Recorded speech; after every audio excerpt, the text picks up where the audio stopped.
사랑의 주님, 오늘도 말씀하여 주시옵소서. 성령의 빛을 비추어 주시옵소서.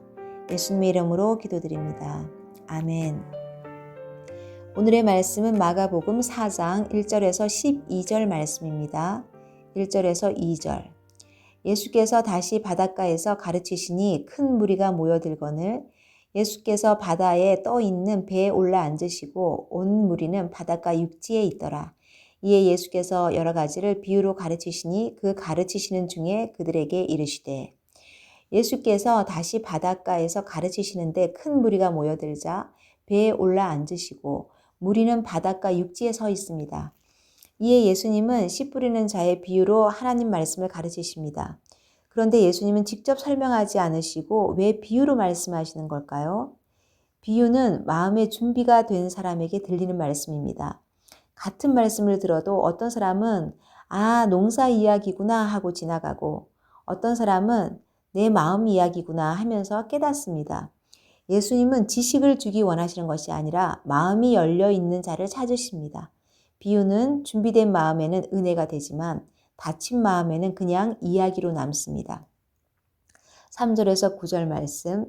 들으라, 씨를 뿌리는 자가 뿌리러 나가서 뿌릴새 더러는 길가에 떨어짐에 새들이 와서 먹어버렸고 더러는 흙이 얕은 돌밭에 떨어짐에 흙이 깊지 아니하므로 곧 싹이 나오나 해가 돋은 후에 타서 뿌리가 없으므로 말랐고 더러는 가시떨기에 떨어짐에 가시가 자라 기운을 막음으로 결실하지 못하였고 더러는 좋은 땅에 떨어짐에 자라 무성하여 결실하였으니 30배, 60배, 100배가 되었느니라 하시고 또 이르시되 들을 귀 있는 자는 들으라 하시니라. 예수님이 씨 뿌리는 자의 비유를 들으라고 하십니다. 그러니 잘 들어보십시오. 밭에 같은 씨가 뿌려졌지만 결과는 다릅니다. 길가의 씨는 새가 와서 먹어버렸고 돌밭의 씨는 뿌리가 없어 말랐고 가시떨기에 떨어진 씨는 자라다가 막혀 결실하지 못합니다. 그러나 좋은 땅에 떨어진 씨는 30배, 60배, 100배의 결실을 봅니다. 문제는 씨가 아니라 무엇입니까? 그렇습니다. 밭이었습니다. 하나님의 말씀은 항상 생명이 있습니다. 열매가 없는 이유는 말씀이 약해서가 아니라 내 마음이 준비되어 있지 않기 때문입니다. 오늘 이상하게 말씀이 잘 들리지 않는다 할 때는 뭐가 문제입니까? 그렇습니다. 말씀이 문제가 아니라 내 마음이 문제일 수 있습니다. 누군가와 마음이 상했는데 풀지 않았다든지 늦게까지 드라마를 보거나 게임을 해서 마음이 혼미하다든지 염려, 걱정거리를 머릿속에 가득 채우고 있다든지 분주한 마음을 정리하지 못하고 앉아 있다든지 순종할 마음 없이 말씀을 듣고 있다든지 마음에 다른 것으로 가득 차 있으면 말씀이 들어올 자리가 없습니다. 그래서 항상 내 마음의 상태를 먼저 살펴보아야 합니다. 또 이르시되 들을 귀 있는 자는 들으라고 말씀하십니다. 결국 말씀은 들을 마음이 있는 사람에게 들립니다. 10절에서 12절 말씀.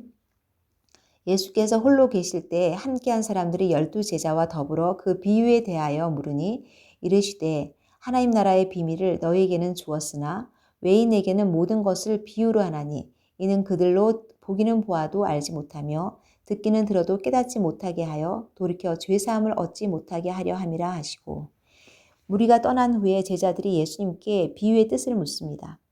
예수님은 하나님 나라의 비밀은 예수님과 가까이에 있는 제자들에게는 주어졌지만 밖에 있는 사람, 외인들에게는 비유로 전해진다고 말씀하십니다. 즉 하나님의 나라의 비밀은 내가 막 공부해서 아는 것이 아니라 주님 가까이에 있는 사람에게 열린다는 말씀입니다.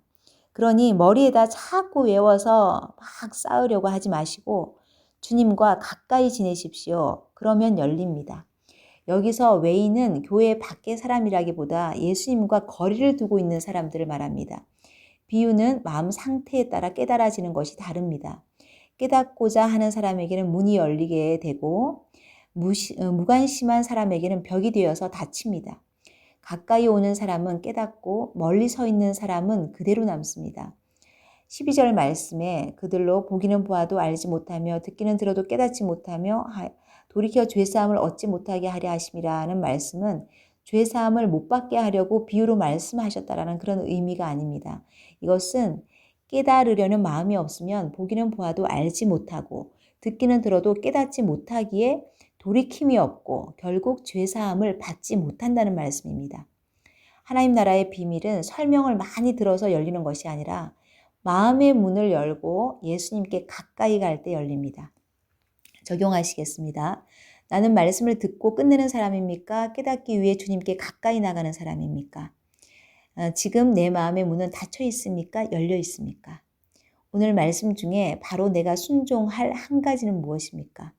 오늘도 하나님 나라의 비밀이 더 깨달아지고 말씀 안에서 살아가는 하루 되시길 축복합니다. 기도하시겠습니다. 악하고 음란한 세상 속에서 하나님의 말씀을 듣고 깨닫는 은혜를 주시니 감사합니다. 제 마음이 좋은 땅이 되어서 풍성한 열매를 맺게 하시고 주님의 뜻을 따르는 제자의 삶을 살 수 있도록 도와주시옵소서. 비유의 말씀도 척척 깨달을 수 있는 살아있는 마음 되게 하여 주시옵소서. 오늘 하루 어떤 상황에서도 말씀을 신뢰함으로 영혼 구원의 사명을 잘 감당하기 원합니다. 감사합니다. 예수님의 이름으로 기도드립니다. 아멘.